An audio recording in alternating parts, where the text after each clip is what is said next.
آتش در صده.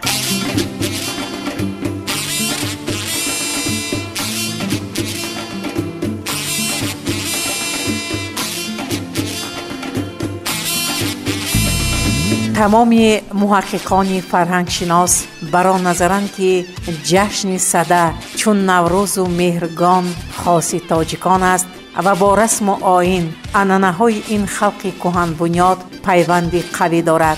جشن صده نیز چون نوروز در ماورای سالها به محکومیت و مانع‌های زیاد دچار آمده باشد هم استوار مانده است و تا روزگاران ما اساساً به گزند رسیده است. این جشن خجسته در فرهنگ تاجیکان منطقه‌های علاهیده کشور، در خاطره فرهنگ پرستان ملت و در اشعار فراوان ادیبان نامور تاجیک پاینده مانده است.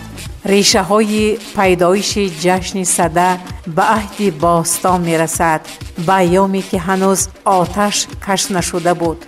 در تصور نیاگان ما صده تجسم در روشنایی و در گرمی و آتش یافته بود و از اینجاست که صده را همچون جشن پیدایش آتش توضیح می بخشیدند.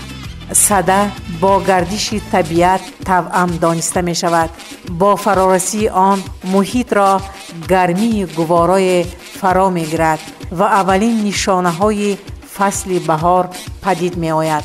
مردم این حادثه را چون امیدی رسیدن به نوروز می پذیرند، آتش می افروزند و با تاکید آن که از آغاز زمستان 100 شب و 100 روز گذشته است و همین مقدار تا آغاز بهار مانده است، به خرسندی و شادی می گروند و جشن صده را تجلیل می نمایند.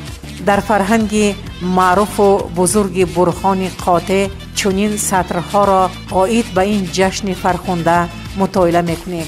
صده جشن است که پارسیان در روز 10 بهمن ماه تجلیل کنند و در آن روز آتش بسیار افروزند. در روایت های زیاد ارتباط داشتن جشن صده با آتش تاکید می شود. این جشن در آیینه زردشتی همبسته با نور و روشنایی، گرمی و آتش توصیف یافته است. پیدایش آتش خود انقلاب در حیات آدمان بود و در تمام سمت‌های زندگی آنها تبدلات عظیم به میان آورد. وابسته به این تجلیل جشن صده را چون شکرانه به هستی آتش نیز میتوان پذیرفت.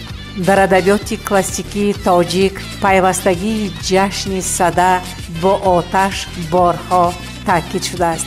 به این بیت ها توجه نمایید. این صده آتش افروخته دارد که درست لاله رخگرم شرر عاشق کردار بود.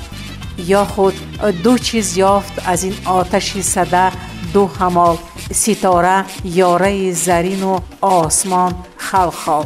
جشن صده در روزگاران ما در پایان ماه ینور با شکوه تجلیل می شود.